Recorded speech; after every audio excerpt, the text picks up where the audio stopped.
a lot of talk about you and Dominick Cruz. Right now, obviously, he's fighting your teammate Uriah Faber, but what do you make of Dominick as a champion, and are you really already having your sights set on him?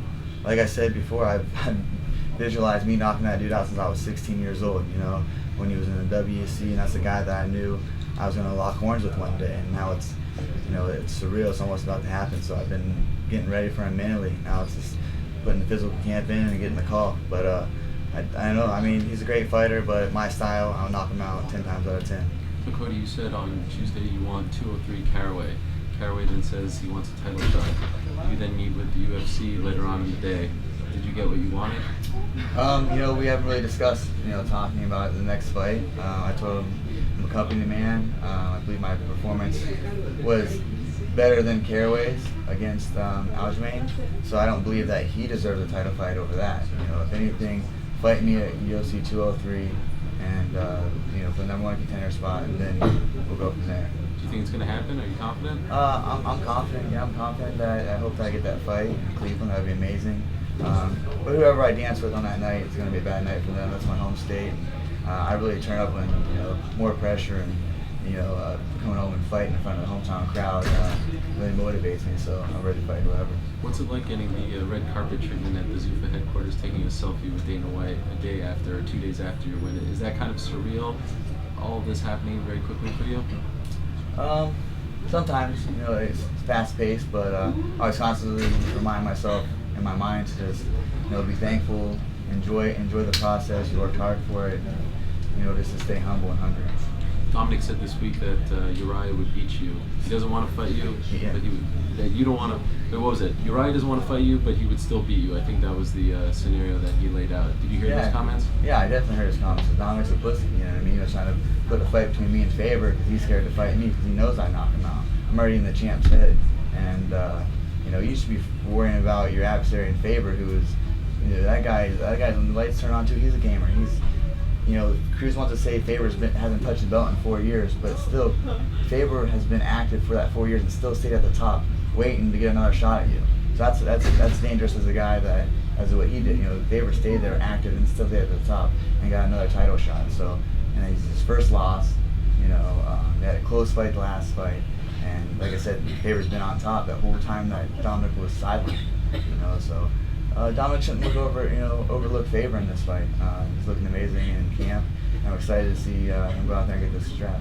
So you think those comments, he was just trying to stir the pot a little bit and affect your relationship with Faber? For sure. He thought that, the whole TJ situation, you've seen how that, really affected the team because we are a close-knit group and we care about each other. You've seen the embedded show after my fight, they jump around, hugging each other. And it's a family. And I'm very thankful to have that family and the teammates and brothers and sisters we have. Dominick's trying to be, instigator, trying to be a bully, and I don't do well with bullies. I beat bullies up my whole life. That's why I was always in a lot of fights at school, because I'd beat the bully up, and Dominick's trying to be a bully. How much does it bother you that Team Alpha Male has become the source of so much drama for fight fans? I was drawn to Team Alpha Male when I was younger. I was always in the news or in the headlines, and I remember watching YouTube videos of them training. I was like, damn, that looks fun. They're out there running.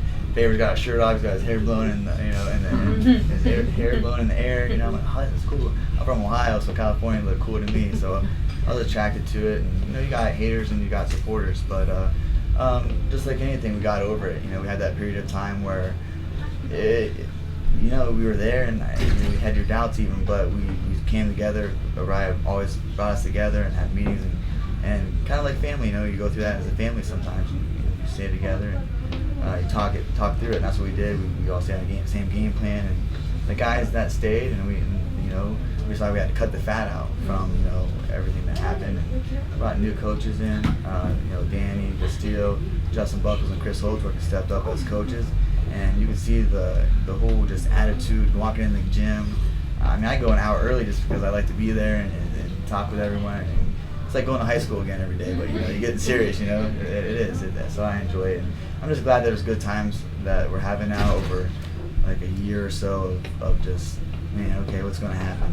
I'm very thankful for that gym. Like I said, it was my last-ditch effort to see if I had a career in this. I walked out there 1-0. I was a year off layoff from hand injury and brain injury as well, from concussions.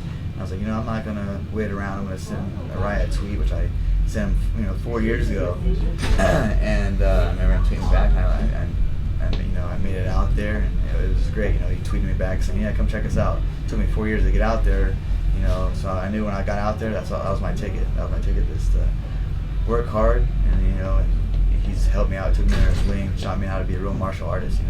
I was a street fighter, a wrestler, a boxer. So to really live that martial arts lifestyle that he practiced or that he does, he practices what he preaches. So I'm very You kind of did that with Joseph Benavidez to a degree. Everybody. So what is your relationship with TJ?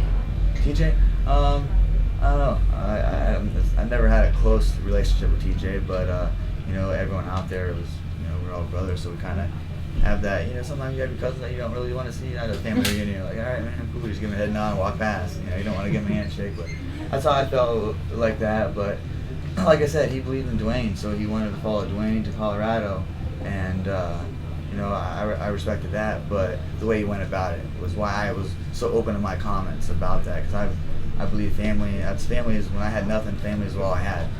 So I believe that's how we have it out there as like a family. So that's why I took it to heart. The things that happen behind the scenes, and just the things like that. But hey, it's my.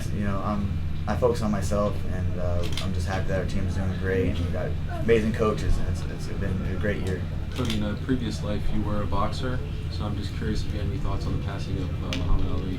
Yeah, that we found out yesterday at Favor's dinner, so it was all up. Favor just did the speech, and we were all pumped up, and the news late, and we found out Muhammad Ali has passed away, and it was sad. It was definitely sad. It's a legend of the sport, and I don't think that he didn't do all he did that combat sports would be where it's at today. So forever grateful for him and what he did for the sport.